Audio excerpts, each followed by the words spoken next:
NFR Extra is a weekly podcast that focuses on the Wrangler National Finals Rodeo and features icons that embody the rodeo and Western lifestyle.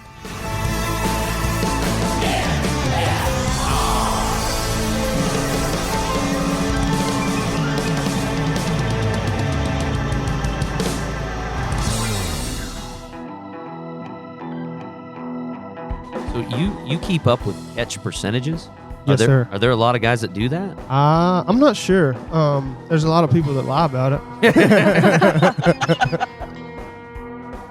When one of us is down, the other one's always there to pick them up, just like that. In what order do you actually say, like, this is work, this is play, this is both? Is there a certain situation there? No play. Yeah. No play. This is Kirsten Bold with Bold Rodeo Company, and you are listening to NFR Extra. Welcome once again to NFR Extra. I'm Steve Godert, joined with Mr. Andy Seiler and 3B, Brylan Bentley, all business. And we've got the man himself, world champion, team roper, Kaleb Driggers. What's going on, brother? Oh, not too much. How's it going? All good here, man. Feels good to be in Vegas, huh? Yeah. Yeah, it's not a bad time. Yeah. What's been shaking this year so far for you? I've been pretty busy. Outside of rodeoing and stuff, I've kind of got a new stud that I've been trying to get going, and I got a bunch of futurity horses and trying to get all that lined out. I think I got about 70 head of horses right now. So 70? 7-0. Yes, sir. 70. Yep. So that keeps me pretty busy. Yes. Trying to practice for myself and then also riding them and trying to keep everything separate. So making sure that I give enough time for my job, but also give enough time for them as well. And then Andy knows, but kind of in business with the Torres brothers. We got about 300 head of heifers that we're going to do ropings and stuff with this year. So been getting all them doctored and ready to roll and broke in and all that stuff. So been keeping it busy. I got this 70 head of horses thing. How many of those are riding horses right now? Probably half. I would say Wow. half. Yeah, I've got there's maybe 8 yearlings, 10 weanlings, and then probably 15 broodmares probably. So everything else we ride. And what's your stud? He's a metallic cat out of another Playgirl by Freckles Playboy. Wow. Yep. Little heat. Yeah. I like that. Beautiful, by the way. He showed us a video and, like, dappled up gray. Anyway, just one of those horses I will never own. But it should be a good stud prospect with everything you got in the works. Yeah, and he's 5 this year, and he had his first. I guess he has yearlings on the ground now, and they look really good and promising. And I bought him from Colby Lovell, and he has a few of them. So just trying to get them in the right spots in the right hands, and try to make sure they get proven the right way. So you bring up a good point when you talk about your stock contracting business, because with not just the pandemic, today's times and horned cattle, that's becoming more and more difficult to find. So tell us a little bit about that partnership. Yeah, they're definitely high, and especially coming into summer right now, they're super high. So that's one thing that we've tried to get like you were saying, probably about the pandemic time is kind of when I started getting into it a little bit, and I would more or less sell them. I would buy smaller, raise them up, get them big enough, and then sell them. And then Torres has approached me and asked me if I'd like to kind of start doing that with them. So we kind of do a little bit of both. We'll, like we said, we got 300 head right now, so we really don't have to have that many at one time. But me and Colin Von On produced the Capitalist there in Oklahoma in October, and they used their cows last year, and I used my cows the first year, so we're going to go in together and produce that event or whatever. So it takes quite a bit of cows to do that, and just trying to keep money rolling, man. Just it's expensive to practice. Cows are expensive, and we practice so much that we go through a lot of them. So trying to figure out a way to, offset the price a little bit on that, and kind of the same way I do with my horses. I try to get the best horses that I can, and then offset it with riding and tuning other horses and selling them and stuff. So everybody talks about their practice habits. What does a typical practice day look like for you? It's a little bit different. It's according if Junior's coming that day. If Junior's coming that day, it's according to when he comes. He lives an hour from the Wait, house. is there more behind that? Yeah, is that a common situation? Actually, I want to actually key in on that one. Let's talk He's on about Brazilian Junior time, just guys. there. Give him a break. I mean, I'm thankful that he comes because I don't have a trailer big enough to haul all my horses up there. So, but yeah, he comes and practices, and sometimes this morning, sometimes this afternoon. So whatever it is, I'll flip flop my colts and stuff for whenever he's coming. But Carlos will heal for me. He'll heal for me some, and I'll work my head horses, and then we'll move into the futurity colts and all that stuff in the afternoon. So yeah, it's a balance. You gotta dang sure decipher, trying to stay sharp with your open, but then also ride the colts as well. So you listed off a lot of different things that you do. In what order do you actually say, like, this is work, this is play, this is both? Is there a certain situation there? no play. Yeah. No play. No, it's my wife tells me I need to slow down sometimes, but it's constant going and doing and trying to get stuff done. It's a weird deal, man, because you look at how many people, that's all they want to do. I just want to team rope. They have a regular job to team rope. So like when your work is your play, it's kind of hard to differentiate that to where, truly a labor of love. But how many horses are you riding a day? I would say on average probably 12. I would say because some days I'll ride my better horses, and then sometimes I'll ride other stuff. I don't ride them all every day naturally. And then Chance Harmon, he works there at the house. He rides probably 15 or 20 a day. So we get through them pretty good. And then I send some of them off. I got some 3-year-olds out at Andy Holcomb's. He's got 4 of mine right now. And I got a guy in Oklahoma, Brock Demery, that rides some as well. So California Andy Holcomb. Mm-hmm. Very nice. And over there in Aromas. Yes, sir.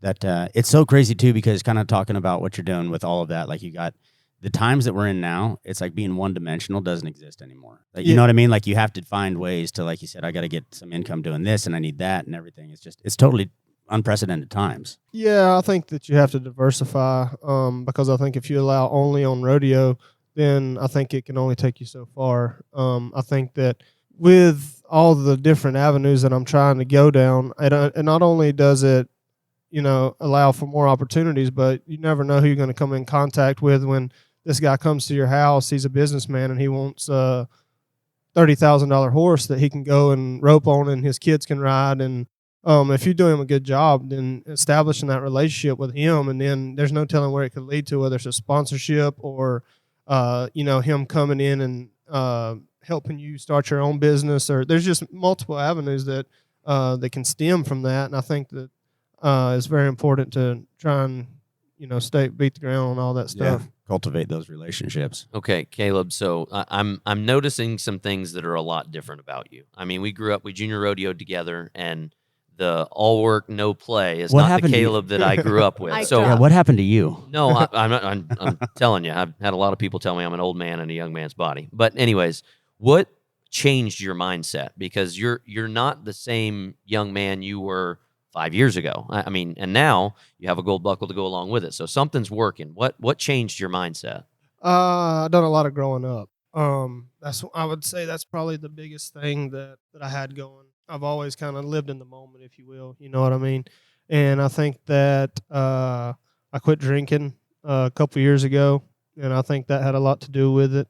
And it wasn't most days I didn't take it too far. You know what I mean? Like It would just be, a few or whatever with my friends and stuff like that. But then as I got older, then it's still the next day you had less drive. Well, now I'm not looking to knock off at 5 o'clock to have a beer. You know what I mean? I'm still rolling. You know what I mean? Whenever I get done is when I get done.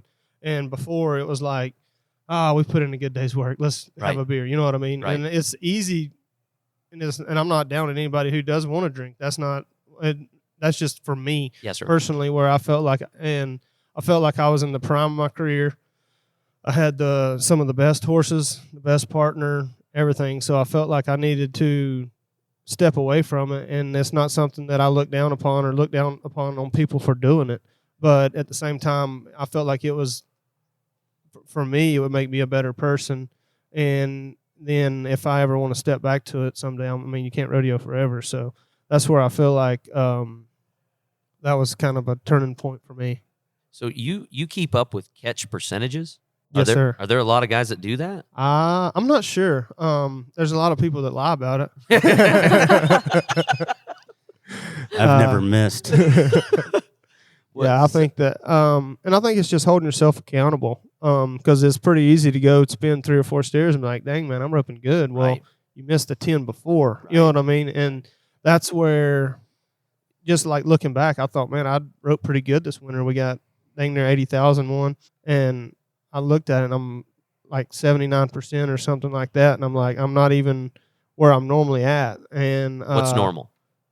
I don't know, 87% maybe. somewhere in there. You don't know. Just Yeah, 87. I don't know, 87.25. Yeah. That was Yeah. just off the top of my head. Yeah, and I think it's just accountability. I think holding yourself accountable and not.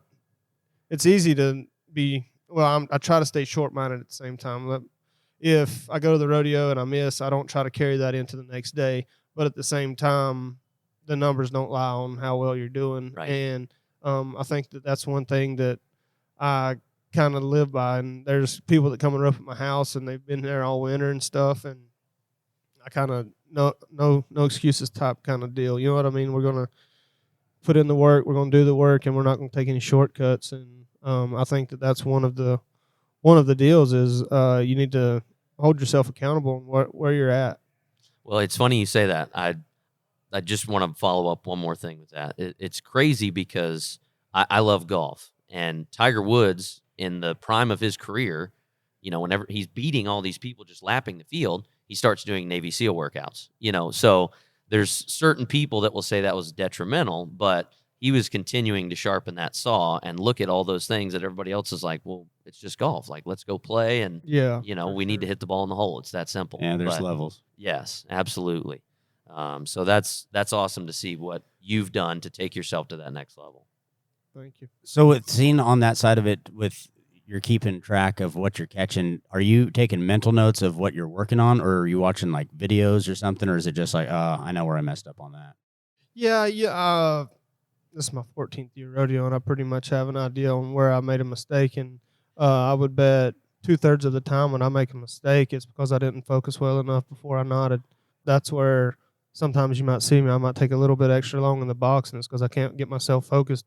Because if I can get focused on the steer, then I can read him what he does, and then I'll be able to react to it because I built that foundation. But if I back in there and my head's over there and I ain't paying attention, then I'm going to have 50-50 chance on catching him. Yeah. And you run into that a little bit rodeoing during the summer because you're just rodeoing. Right. And instead of, you need to take each steer, and that's one thing that I felt like I done a better job of last year is I roped each steer for what he was, but also every steer mattered. Every steer counted for a world title, you know what I mean? Right. And it fell our way, and I'm not saying that that's the reason why, but there's so many obstacles to go through in Vegas alone that, dictates on who wins the world. But at the same time, I felt like I done a better job of making sure that I was focused, making sure that every steer counted.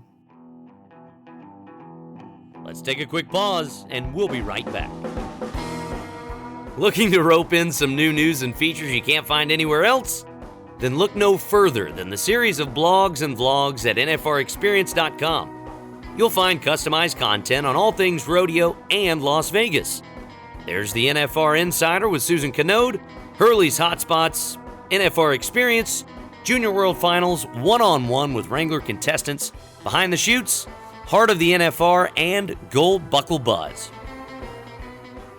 So that mental focus that you have when you're practicing at home, are you kind of replaying, or setting yourself up in scenarios like, all right, here we go. This is round number 1, round number 8, or is it just like, this is this steer right here today?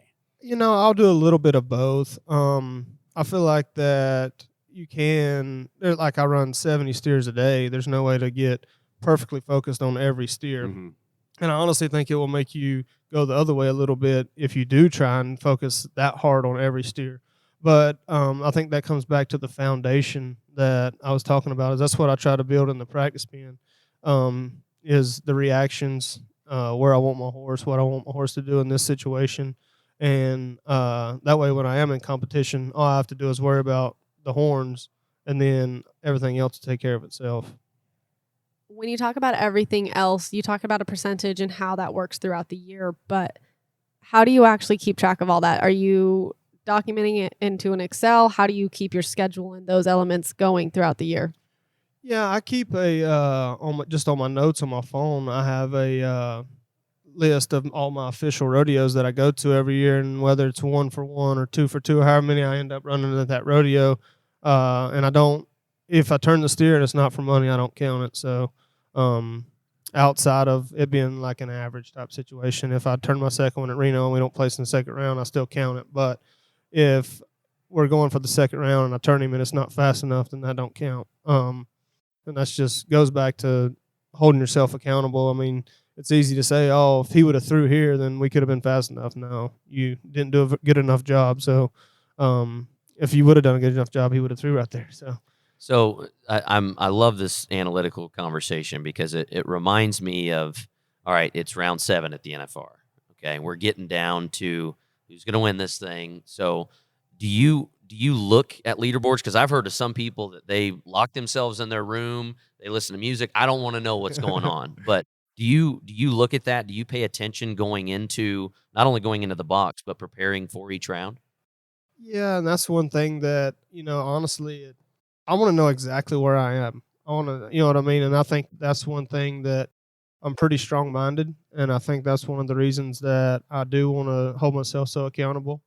But at the same time, I want to know where I'm at. I want to know, do I have to make something up, or do I have to hold my lead, or where am I at in this race, because it's easy to say, yeah, just go rope your steer and it'll be over. But at the same time, the NFR is so fast, and there's, from first to fourth is, I don't know how much money, $20,000 or something like that, So, and that could be 0.3 of a second. Well, if you needed to take that risk to win the world or whatever, then that's something that I want to know, that some people, like you said, they don't care to know. But at the same situation, I almost have a little peace with knowing, hey, this is what I have to do. You know what I mean? So, and I make a game plan and try to follow through with it. All right. In round 10, do you want to have to be 4 flat, or do you want to just go catch?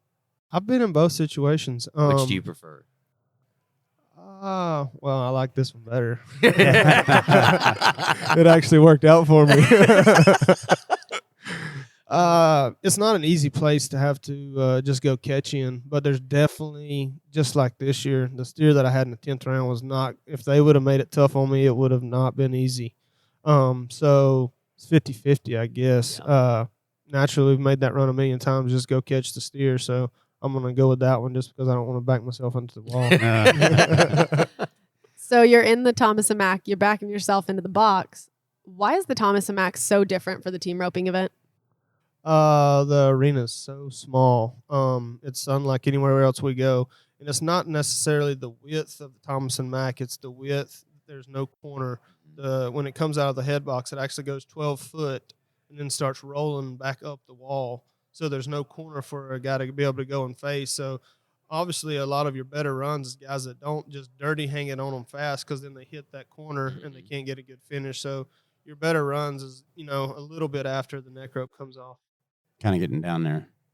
Where did this – I'm kind of intrigued by this accountability thing, because I don't think I have very much or any of it. Where did that – was that something that 2 years ago when you made the decision to stop drinking, or is that something you've always done? I've always had that. Yeah, I've always, and I think I would say probably more so 24-ish, 25-ish, probably somewhere in there. I started taking it pretty serious, because naturally, 18-year-old kid rodeo and have the time of his life. You know what I mean? Wanting to do the best that he can, but at the same time, you're just having a good time. You're getting your legs under you. Yeah, you haven't really grown up, I would say. Yeah. And honestly, too, it was like 18, 19-year-old kid rodeo, and like I wanted to make the finals, but never really thought that, a world title was in grasp or whatever. And then I think I was 21 maybe when I won reserve, and then that's kind of when I started getting the itch, like, hey, it's a possibility. Yeah. Like, this is something that I need to take serious. So you've got 9 qualifications. What set last year apart for you? I think there's a million things that go down in Vegas that people don't even realize happen, that allows certain people to win the world. I've been in the situation where I needed one guy to catch the 10th steer, and I would have won the world. You know what I mean? Like, there's just so many different things and it's other people's, how well they do as well that leads into it. There's been several times that it's just like, hey, if so-and-so stops the clock, then they can't move up, and then they can't beat you. Well, not fell my way several times, but that's not the reason why I didn't win it. I didn't win it because I didn't do good enough. But there's situational stuff like that happens that when you're sitting at home, you don't really realize that that's, hey, like if they would have caught 2 feet, then they would, you know what I mean? So there's a different, it just pays so much.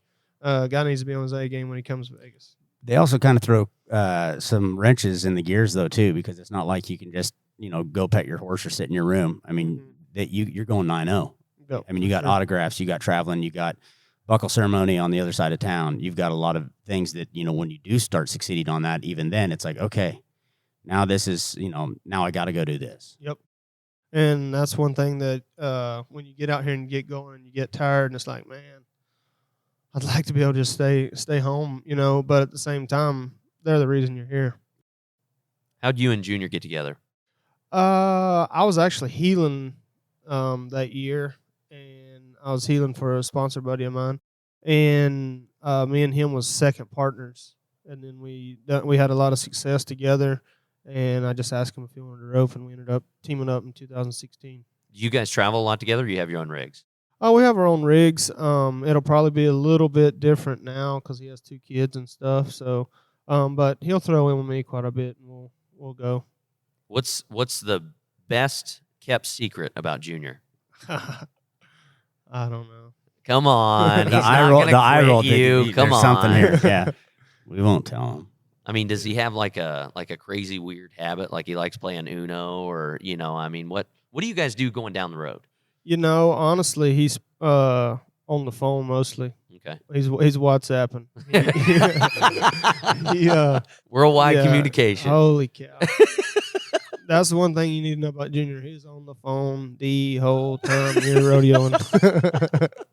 There's nothing bad, but you don't understand what he's saying. You think there's nothing bad? Yeah. Well, that's me. I just choose negligence. Right. Choose not to learn Portuguese. Mm-hmm. Well, it seems like you guys have really good chemistry. Yeah, we have a good time. That's what I was talking to those guys in there about a little bit. Is rodeoing is what we do. It's not what defines us. It's not who we are as people. It's just God's given us a talent, and that's what we are blessed to get to do. But at the end of the day, this is our livelihood. We're together 85% of the time, and I think that a lot of people don't have as much fun as they should, probably because they're always looking over their shoulder and saying he did this or he did that. And when one of us is down, the other one's always there to pick them up, just like that. And neither one of us are always both down. So we're both pretty positive people. So the other one's always there to pick the other one up. So you've headed and healed professionally, obviously, but are there ever any times when he catches a steer that you're like, I don't want, like, because as an announcer and as a fan, I watch and I'm like, that's not supposed to happen. It just happened. San Angelo sent shootout. 2 caught him. 2 coils. Steer stopped. Jeez Louise. Steer stopped. We had to be 4-3 and ended up being 4-3. Oh. I mean, it's just impressive because it doesn't matter if the steer switches out or his horse stops and the steer ducks left. Like, I mean, it's just his range is unlike anything you've ever seen. He's very impressive. Yeah, you should play ping pong with him. See, there's the hidden talent. Golly. So he's never out of play in ping pong. I'm 5'9". He's 6'8". He's not 6'8". His arms are. You can hit one, he'll hit the floor and he'll reach over there and grab it. Wow. Just that talent, that good talent. What when you're saying like one of you guys are down, is that on like the roping side of it? Like, gosh darn it, I just don't know what's going on. So how do you pull yourself out of that? Because I mean, you can have somebody that, hey man, it's going to be all right, you're fine. But where do you got to go mentally to get yourself where you need to be? Yeah, and I'm glad you brought that up. It's not like it's just a snap of the fingers and it's over type situation, because there's a lot of times, just like this year, I got in a little bit of a funk. I missed at the short round at the American and the short round at Houston, and I was pissed. Yeah. Pissed. And I think it's just like you just got to go back and almost have a fresh start. You know what I mean? Because we had such a great winter and everything went really great. But then those 2 rodeos are huge, and I dropped the ball. And it's not easy to get over with, but at the same time, you just have to have faith in the process. You know what I mean? I think that's where some guys it's all in God's time, and so whenever it's your time to win, it's your time to win. And I feel like that's one thing that helps he and I a lot to get through it, is that we both know, just like it was no different than our story to Gold Buckle. I mean, we were so close multiple times, and we put in the work, and we didn't take no shortcuts on nothing. Yeah. No, we didn't, not nothing. We took the hard road every which way, and rodeoed as hard as anybody, you know what I mean? And I think that that's one thing that kept us going and, helped us prevail, is that we had faith, and it was all God's timing. Yeah.